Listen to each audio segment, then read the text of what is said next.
Hello friends, कैसे हैं आप लोग।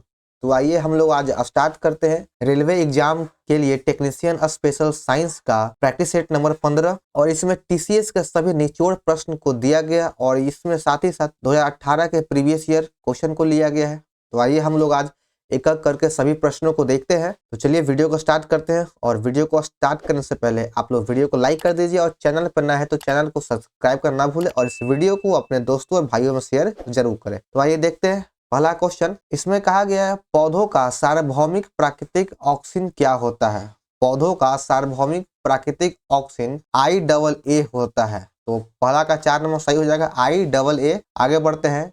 पौधों का सार्वभौमिक प्राकृतिक ऑक्सीजन IA है। IA का फुल फॉर्म होता है इंडोल 3 एसिटिक एसिड या इंडोल 3 एसिटिक अम्ल भी कहते हैं। और इसका रासायनिक सूत्र होता है C10H9NO2। इसका रासायनिक सूत्र है। यह ऑक्सीजन वर्ग स्वाभाविक रूप से प्राप्त होने वाला पादप हार्मोन है। आइए देखते हैं अगला प्रश्न। मानव प्रजनन तंत्र का कौन सा भाग भ्रूण को मां के रक्त से अपना पोषण प्राप्त करने में सहायता करता है।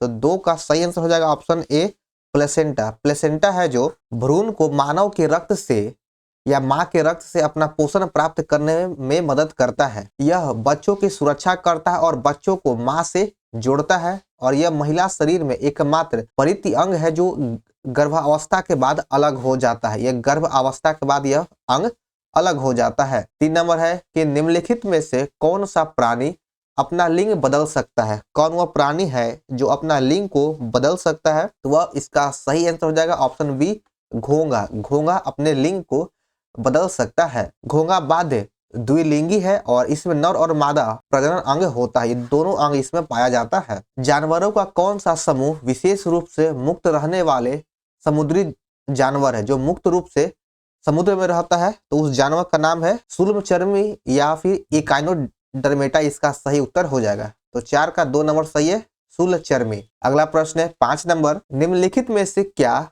ऊर्ध्वपातन क्रिया से गुजर सकता है। ऊर्ध्वपातन क्रिया से कौन गुजरेगा। तो ऊर्ध्वपातन एक ऐसी क्रिया है जो ठोस से सीधे गैस में बदल जाता है, ठोस टू डायरेक्ट गैस। तो इसमें अमोनिया क्लोराइड ऊर्ध्वपातन प्रक्रिया से गुजर सकता है। ऑप्शन नंबर 3 हो जाएगा। या फिर कपूर कह सकते हैं, कपूर इसका सबसे सिंपल एग्जाम्पल है। या फिर नेप्थलीन भी होता है। सही है। चलिए बढ़ते हैं दोस्तों हम लोग आगे। टिंचर, आयोडीन, कफ सिरप और कई टॉनिक की तैयारी में निम्नलिखित में से किसका उपयोग किया जाता है। इन सभी के तैयारी में इथेनॉल का उपयोग किया जाता है। ऑप्शन नंबर 4 हो जाएगा, इथेनॉल। जो भी टिंचर आयोडीन होता है या फिर कफ सिरप होता है या कई सारे टॉनिक, उसमें अल्कोहल की मात्रा होती है। तो उसमें इस सभी में इथेनॉल का उपयोग किया जाता है। जब आप देखो कि बिहार में जब शराबबंदी हुआ तब जो लोकल लोग है या फिर मतलब या कहें कम पैसा है तो जब शराब नहीं मिल रहा था तो वो लोग टॉनिक लेके पी लेते थे। मतलब उसमें भी नशा होता है। अगर आप पूरे बोतल के पिएंगे तो नशा की तरह ही काम करता है, लेकिन वह हार्मफुल है। अगला है 7 नंबर।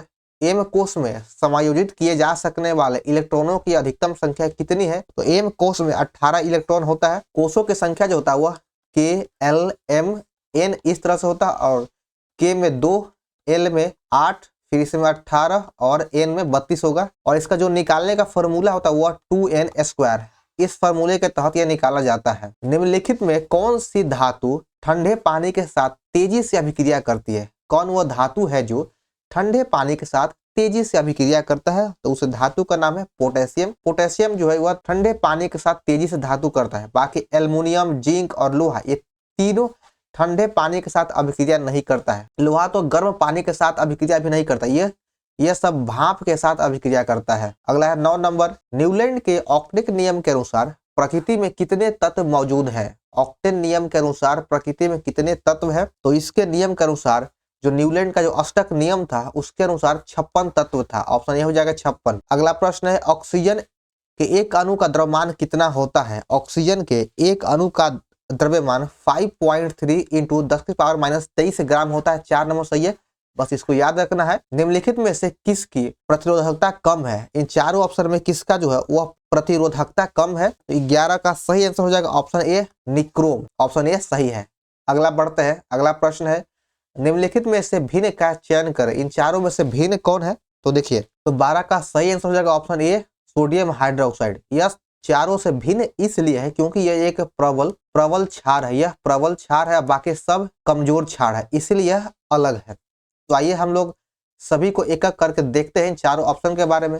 सोडियम हाइड्रोक्साइड का रासायनिक सूत्र NaOH होता है। इसे कास्टिक सोडा के नाम से भी जाना जाता है और इसका उपयोग जल उपचार, धातु प्रसंस्करण में किया जाता है और साथ ही साथ इसका उपयोग कपड़ा, कागज और साबुन के निर्माण में भी किया जाता है। यह एक प्रबल क्षार है और क्योंकि यह घोल में पूरी तरह से मिल जाता है। अब बात करते हैं अमोनिया हाइड्रोक्साइड का, जिसका सूत्र NH4OH होता है। इसे अमोनिया, पानी, अमोनियम शराब और जलीय अमोनियम के रूप में भी जाना जाता है। इसका उपयोग रासायनिक उर्वरक के निर्माण में किया जाता है और यह जो है अमोनिया ऑक्साइड यह कमजोर क्षार है क्योंकि यह विलयन में आंशिक रूप से ही मिलता है, पूरी तरह से नहीं। अब है जिंक हाइड्रोक्साइड ZnOH का होल 2। यह एक एम्फोटेरिक ऑक्साइड है और यह सर्जिकल ड्रेसिंग की तरह दवा के रूप में सोखने वाले कारक के रूप में इसका इस्तेमाल किया जाता है और कीटनाशकों और रंजक के व्यावसायिक उत्पादन में भी इसका उपयोग किया जाता है। और जिंक ऑक्साइड भी एक कमजोर क्षार है क्योंकि यह विलयन में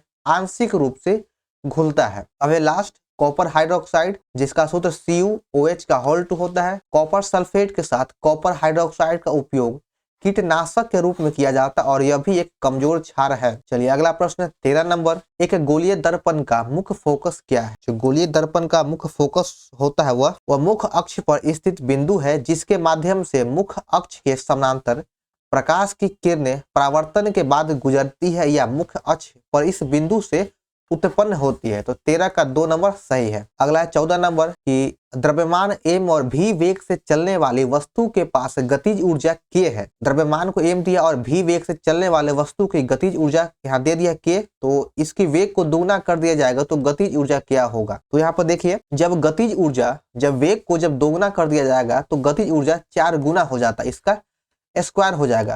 तो बस 4 के इसका आंसर है, कुछ करना नहीं था। जब सोडियम क्लोराइड लवण के जलीय विलयन से बिजली गुजरती है तो यह विघटन में क्या बनता है? जब सोडियम क्लोराइड के लवण से जब बिजली को जब प्रवाहित कर दिया जाएगा तो इसका उत्पाद क्या बनेगा? तो यह sodium hydroxide plus hydrogen gas plus chlorine gas उत्पन्न होता है। 1 नंबर सही है। बल की परिभाषा किस गति से बताया गया? जो हमें बल की परिभाषा न्यूटन के किस गति से प्राप्त होता है? तो बल की परिभाषा न्यूटन के पहले गति नियम से प्राप्त होता है और न्यूटन के पहले गति नियम को जड़त्व का नियम या फिर गैलीलियो का नियम कहा जाता है। गति के दूसरे नियम से बल का व्यंजक यानी F = ma प्राप्त होता है और गति के तीसरे नियम से ये तो जानते हैं कि क्रिया का प्रति प्रतिक्रिया होता है। जो रॉकेट का उड़ना ये सभी न्यूटन के तीसरे नियम पर आधारित है। जब हम नाव से कूदते हैं तो नाव पीछे की ओर खिसक जाता है, ये सब न्यूटन के तीसरे नियम पर ही आधारित है। निम्नलिखित में से कौन सा कथन सत्य है? इन चारों ऑप्शन में से कौन सत्य है? तो आइए देखते हैं कि ध्वनि के वेग होता है क्या? तो सर्दियों की तुलना में गर्मी में कम होगा, बिल्कुल गलत है। गर्मी में तो वेग अधिक होता है। सर्दी और गर्मी में समान होता है, बिल्कुल नहीं। ऋतुओं से स्वतंत्र नहीं जी, यह भी गलत है। सर्दी की तुलना में गर्मी में अधिक होता है, तो 4 नंबर सही है। यह गर्मियों में ध्वनि का वेग अधिक होता है। क्यों होता है? तो इस प्रकार आर्द्रता बढ़ जाती है और हवा का घनत्व कम हो जाता है जिससे ध्वनि का वेग बढ़ जाता है। एक व्यक्ति जमीन से 25 केजी का सामान उठाता है और उसे जमीन से 2.5 मीटर ऊपर अपने सिर पर रखता है। जी का मान 10 मीटर पर सेकंड स्क्वायर है, तो उसके द्वारा सामान पर किए गए कार्य का मान क्या होगा? तो उसके द्वारा जो कार्य किया गया वो क्या होगा? तो यहाँ सिंपल सा इसका फॉर्मूला mgh का फॉर्मूला लगा देना यहाँ पर। तो इसमें देखिए 25 केजी का दिया गया द्रव्यमान, जी का मान दिया है 10 और हाइट दिया गया है 2.5, तो बस गुना कर दीजिए, आ जाएगा 625 जूल। 3 नंबर सही है, 625 जूल। आगे देखिएगा दोस्तों, इसमें है कि 5 केजी की एक वस्तु 2 मीटर की ऊंचाई तक उठाई जाती है और इस प्रक्रिया में किया गया कार्य कितना होगा? तो सेम उसी तरह से यहाँ फॉर्मूला यहाँ पे mgh का लगा दीजिए। यहाँ पर बस g का मान 9.8 रखना है, ठीक है। तो 5 केजी गुना 2 इंटू 9.8, तो 100 केजी से कम आएगा। यहाँ पर 5 गुना 10 आ जाएगा, तो यानी 98 जूल आएगा। 4 नंबर सही हो जाएगा। अगला 20 नंबर की यदि एक गेंद को 40 मीटर प्रति सेकंड के वेग के साथ लंबवत ऊपर की ओर फेंका जाता है तो 6 सेकंड के बाद उसके विस्थापन का परिणाम क्या होगा? तो यहाँ पर हम विस्थापन सूत्र S = ut + 1/2 at स्क्वायर का फॉर्मूला का यूज करेंगे। तो इसका प्रारंभिक वेग 40 है, तो 40 गुना समय 6 सेकंड फिर प्लस 1/2, त्वरण का मान दे दिया गया यहाँ पर 10 है, तो यहाँ पर 10 ले लेंगे और समय दिया गया 6 सेकंड, तो 2 से 5 और 6 का स्क्वायर यहाँ पे होगा तो 36 पचे 180 हो जाएगा। तो 240 यहाँ पर हो गया प्लस, सॉरी यहाँ पर देखिए, यहाँ पे आपको ध्यान देना है किसी वस्तु को अगर ऊपर की ओर फेंका जाता है तब जी का मान हम लोग माइनस लेंगे। जी का मान यहाँ पर माइनस होगा। जब वस्तु को ऊपर की ओर फेंका जाएगा तो जी का मान यहाँ पर माइनस होगा, तब यहाँ पर माइनस 180 हो जाएगा। यहाँ पर हम जी माइनस लेंगे।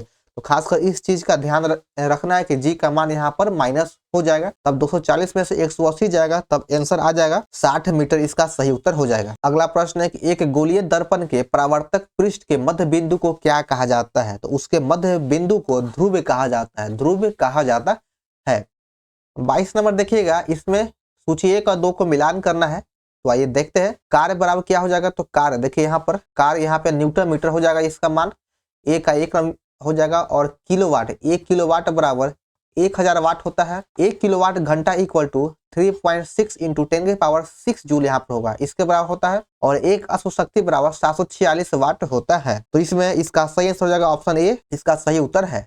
अगला प्रश्न है कि वायुमंडलीय दाब को मापने के लिए निम्नलिखित में से किस उपकरण का उपयोग किया जाता है? वायुमंडलीय दाब को मापने के लिए बैरोमीटर का उपयोग किया जाता है। आगे बढ़ते हैं। यहाँ पर एक चीज और देख लीजिए कि राइबोसोम झिल्ली से न बने हुए कोशिकांग और दानेदार संरचना है जिन्हें 1953 में जॉर्ज पेलाडी के द्वारा खोजा गया था। तो यह आगे 24 नंबर की निम्नलिखित में से कौन सा शैवाल प्रोटीन से भरपूर होता है और अंतरिक्ष यात्रियों के द्वारा भोजन के पूरक के रूप में इस्तेमाल किया जाता है? कौन है जो प्रोटीन से भरपूर मात्रा में होता है?